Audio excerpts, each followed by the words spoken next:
Hello friends, Sindhu Bhairavi என்ற எபிசோடில் என்ன நடக்கலாம் அப்படிங்கிறத பற்றி பார்க்கலாம். இன்றைக்கான எபிசோட் அதிரடியான எமோஷனல் எபிசோட் அப்படின்னு சொல்லலாம். இன்றைக்கான எபிசோட்டையும் சிவா டாக்டரை அந்த அமைச்சருடைய பையனும் அவங்க கூட இருக்கக்கூடிய ரவுடிங்களும் சேர்ந்து அந்த காரில் வச்சு எரிக்கிறதையும் அதுக்கப்புறம் சிந்து காப்பாற்றுறதையும் ஒரு கட்டத்தில் பார்த்தோம் அப்படின்னா போலீஸ் வந்ததுக்கப்புறம் அந்த ரவுடிங்கெலாம் ஓடி போனதுக்கப்புறம் இப்போ ஆறுமுகம் கூட பார்த்தோம்னா அன்னபூர்ணி, அதே போல் அன்னபூர்ணியோட தம்பி வாசு அவங்கெல்லாம் வந்து மறுபடியும் சிவா டாக்டரை காரில் எடுத்து போட்டு அங்கேருந்து போகிறதையும் தான் காட்டுறாங்க. அதுக்கப்புறம் பார்த்தா இங்கே ஹாஸ்பிட்டலில் காட்டுறாங்க. ஹாஸ்பிட்டலில் பார்த்தோம்னா நர்ஸு வந்து இப்போ ஸ்னேகாவோட ரூமுக்கு வரும்போது இது வந்து சிவா டாக்டர் கொடுத்த அந்த மருந்தாச்சே, இது இங்கே இருக்குது, அப்போ என்ன மருந்து கொடுத்தாங்கன்னு சொல்லிட்டு போய் குப்பத்தொட்டியில் தேடுறாங்க. அங்கே வேற ஒரு மருந்து இருக்குது, அப்போ தப்பான மருந்து இவங்க கொடுத்தாங்க, அதனால தான் சிவா டாக்டருக்கு இவ்வளோ பிரச்சனையாக இருக்குது அப்படிங்கிற விஷயத்தை எல்லாத்தையுமே இப்போ அங்கே இருக்காங்கள நர்ஸ் அவங்க தெரிஞ்சுக்கிறாங்க.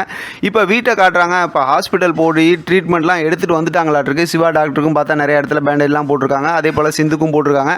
ஆனால் காலில் அடிபட்டு அவ்வளோ ரத்தம் வருது, அதுக்கு போடாமல் இருக்காங்க. ஒரு லாஜிக் மிஸ்டேக் தான், இருந்தாலும் செம்ம இன்ட்ரெஸ்டிங்காக இருக்குது. இப்போ வீட்டுக்கு வந்ததுக்கப்புறம் வழக்கம் போல் பார்த்தோம் அப்படின்னா சிவா டாக்டருடைய அம்மா அப்படியே பதறி அடித்து ஓடியாடுறாங்க. அதான் மூக்கு நோட்டி இருக்காங்கல்ல மகா, அவங்க தான் பார்த்தோம் அப்படின்னாக்கா வந்துட்டு என்னாச்சு ஏது அப்படின்னு சொல்லி கேட்குறாங்க. அப்போ பார்த்தா சிந்து தான் உயிரை கொடுத்து காப்பாற்றுறாங்க. விஷயத்த மாறி மாறி எல்லாரும் சொல்கிறாங்க. அன்னபூர்ணியாக இருக்கட்டும், வாசுவாக இருக்கட்டும், எல்லாம் சொல்கிறாங்க. இப்போ சிந்து வந்து ரொம்ப எமோஷனலாக சிவா பார்க்குறாரு. அடுத்து உட்காந்ததுக்கப்புறம் அன்னபூர்ணி வந்து சுற்றி போடணும்னு சொல்லி சுற்றி போடுறாங்க. இப்போ காயம்பட்ட இடத்துக்குலாம் மருந்து போடணுங்கும் போது நான் போட்டு விட்றேன் அப்படின்னு சொல்லிட்டு பார்த்தா மகா சொல்கிறாங்க, இல்லை அவங்க அதாவது உயிரை கொடுத்து காப்பாற்றினது வந்து சிந்து தான், சிந்துவே வந்து மருந்து போட்டு விட்டோம் அப்படிங்கிற மாதிரி வாசு சொல்லிடுறாரு. அப்புறம் பார்த்தோம்னா மகா இருந்துட்டு நீங்கள் வந்து என் பிள்ளை என்னையும் புரிக்கிறீங்க அப்படிங்கும்போது நீ என்னைக்கு உன் பிள்ளைன்னு நினச்சி நீ பார்த்துக்கிட்டு இருந்திருக்க அப்படிங்கிற மாதிரி சொல்லி கோவமாக பேசுகிறாரு. அதுக்கப்புறம் பார்த்தா சமாதானம் ஆகி அவங்க அப்படியே போயிடறாங்க. அப்புறம் அன்னபூர்ணி வந்து பேசுகிறாங்க. இப்போ பார்த்தோம் அப்படின்னா இங்கே ரூமில் நம்ம பப்ளி பாயோட காமெடி செம சூப்பராக இருக்குது. இப்போ பார்த்தா பைரவி வந்து பள்ளியை பார்த்துட்டு ரொம்ப பதறாங்க. உடனே பார்த்தா ஆறுமுகம் வந்துடுறாங்க. இப்போ அவங்களோட ட்ரெஸ்ஸு கொஞ்சம் விலகி இருக்கிறதுனால பார்த்தா ஆறுமுகம் அப்படியே அந்தானே திரும்பிக்கிறாரு. அதுக்கப்புறம் பார்த்தோம் அப்படின்னா பைரவி சொல்கிறாங்க வீட்டில் குப்பை தூசி இதெல்லாம் இருக்கக்கூடாதுன்னு, சரி எல்லாம் க்ளீன் பண்ணிடலாம் அப்படின்ட்டு. அதுக்கப்புறம் சிந்து சிவாவை காப்பாற்றின விஷயத்தை பற்றி சொல்கிறாங்க. இவங்களுக்குள்ளார குட்டியாக ஒரு ரொமான்ஸ் நடக்குது. சூப்பரான ஒரு மூமெண்ட்டாக இருக்குது. இப்போ டிவியில் பார்த்தோம், அதாவது லேப்டாப்பில் நியூஸ் பார்க்குறாரு இவர் சிவா பார்க்குறாரு.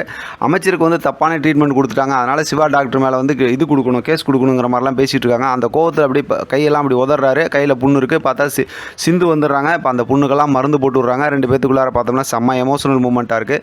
இதெல்லாம் மருந்து போட்டு முடிஞ்சதுக்கப்புறம் உனக்கு சரியாயிடுச்சா, நீ நல்லா இருந்தாவே நான் நல்லாயிடுவேன் அப்படிங்கிற மாதிரி சிந்து பேசுகிறாங்க. அப்படியே சிவா டாக்டர் வந்து ரொம்ப எமோஷனலாகவே ஆகிட்டு இருக்கார் ஒவ்வொரு மூமெண்ட்டையும் பார்த்து.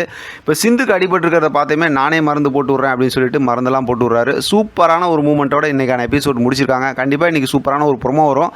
அதை வச்சு அடுத்த ஸ்டோரி என்ன அப்படிங்கிறத நம்ம தொடர்ந்து பேசலாம். ஆதரவு கொடுங்க. இதை பற்றின உங்களோட கருத்து கமெண்ட் பாக்ஸில் தெரியப்படுத்துங்க. தொடர்ந்து ஆதரவு கொடுங்க. தேங்க்யூ ஃபார் வாட்சிங்.